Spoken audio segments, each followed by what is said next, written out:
watching Morning Live. Thanks so much for staying with us. Now, Xolobeni mining legislation has been in the spotlight for a while now, and this has made the state of custodian of all mineral resources, being the state, quite something that needs to be relooked, given a judgment that was made. The minister may grant mining rights to a company against the will of the landowners, or rather it may not. And however, recently plans to mine titanium in Xolobeni in the Wild Coast was legally challenged by the community's Amadiba Crisis Committee, and the court ruled that the minister must first get consent from the community before going ahead with the project.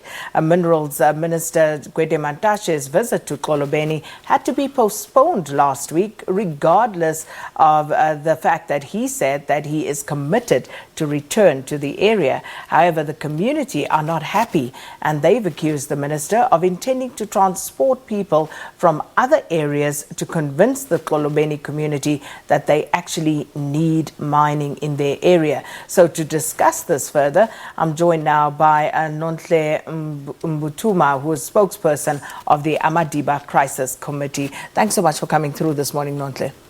Thanks a lot for inviting me. So perhaps we should go back to the beginning and just to find out, when was this idea of mining in Xolobeni first proposed, and why is the community so much against it?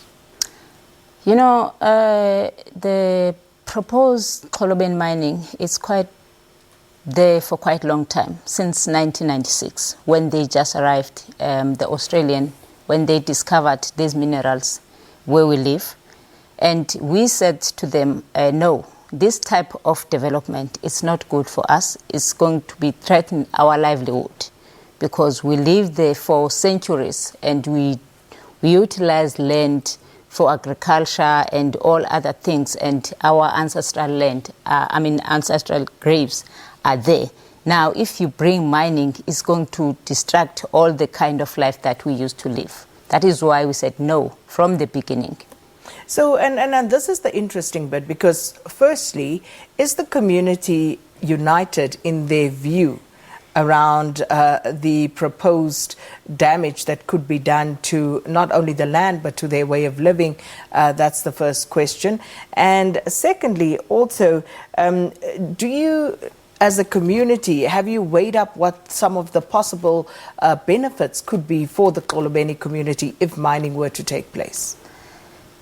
If the mining can take place, there is no benefit. The only benefit are the diseases, destruction of the environment, like water, air, the soil. And once those been destroyed, it's irreversible. And why we need to sacrifice, just because the lifespan of this mining is just 22 years. And after 22 years, once the water has been contaminated, the ocean has been polluted, it's irreversible. Why we need to sacrifice? Because right now we sustain ourselves for many years. And the land that we utilize right now is the land that it's been inherited by our own great-great-parents. Now, why we need to sacrifice just a short period of time? So, with regard to the unity of the community in their opposition to this mining project, are you united as a community in this decision? When the name of united, people are not like water. They are not going on the same direction. That is the human. Human, always there's other person going on other direction. I would be lying if I say that we are going on the same direction. But the majority, it says no to mining. And the individuals, because that they in favor of the mining, and even those individuals, it's because of they get something from the mining company, from the state, because state is playing so much role to divide our community, not anybody else. Because you can even see, I can make an example, when they give us the basic needs, like the solar panels, where they just, it was coming to our community, it was just diverted only those a few households that they in favor. It's a conquer of division that they've done within our community. Now, how can, because they are hoping that they will get more if they keep saying yes to mining. Even our own traditional leader, the chief, is getting a 4x4 in order to support the mining. It's not that people are divided, but the state and the mining company is part and parcel of dividing our community. So now you had this 15-year-long court battle, and the majority in the community, as you say, essentially proved victorious given that judgment. But you then were expected to meet with Minister Mantashe, and you did, but that meeting didn't go very well. What happened there? Minister Gwede Mantashe, he visited Xolobeni on the 23rd September, where it was a surprising visit for us as people that were directly affected by the mining. But people were being bussed on the 23rd from outside.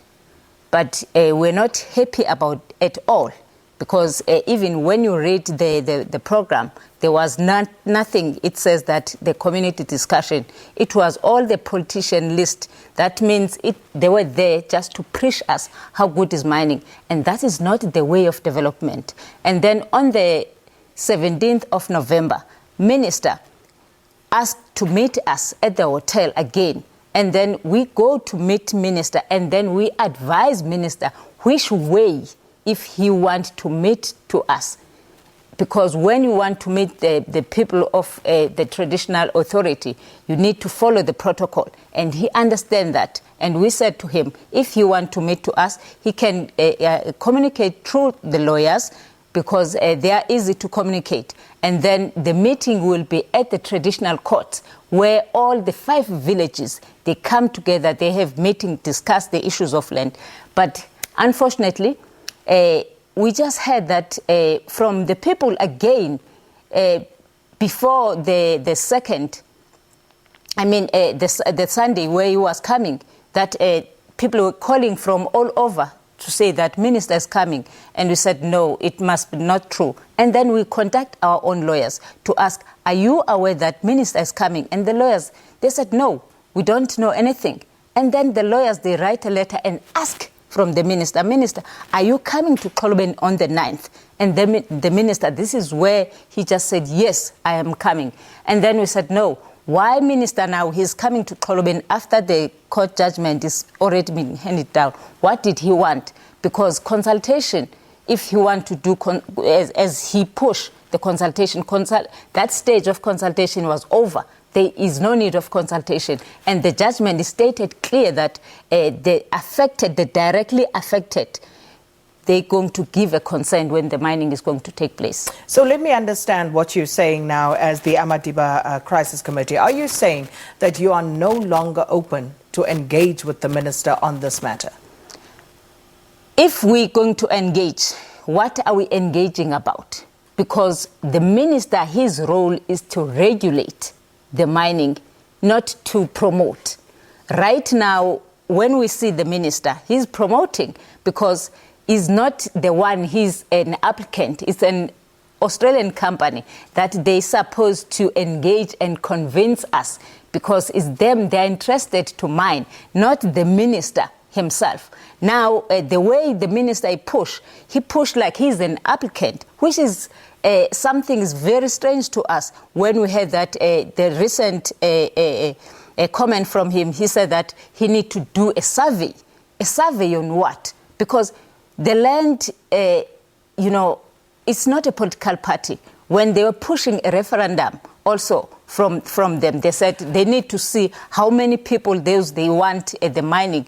Referendum, you can push on the political party, but on the land issue, you discuss until you reach the consensus. It's not about the majority or minority. That's the land issue. So, otherwise, when you push the referendum to the land issue, you are pushing a fight. When was that a suggestion made of a referendum?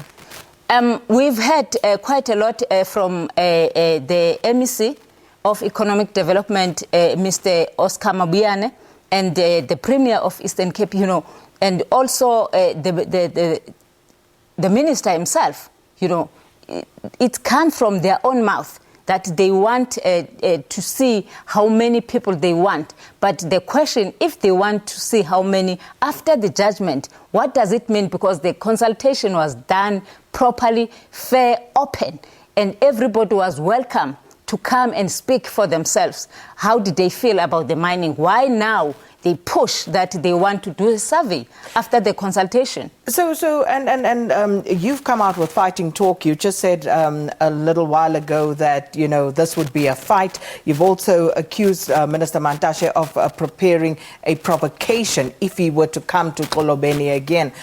Why do you feel that this needs to escalate to that level right now? You know, if the minister is not satisfied about the court judgment, he knows very well the procedure where he can go, not to go to the community. To go to the community is the other way around. He knows that he can go to appeal. If he's not satisfied about court judgment, he can appeal against the court judgment, not just to go to the community, because we accept.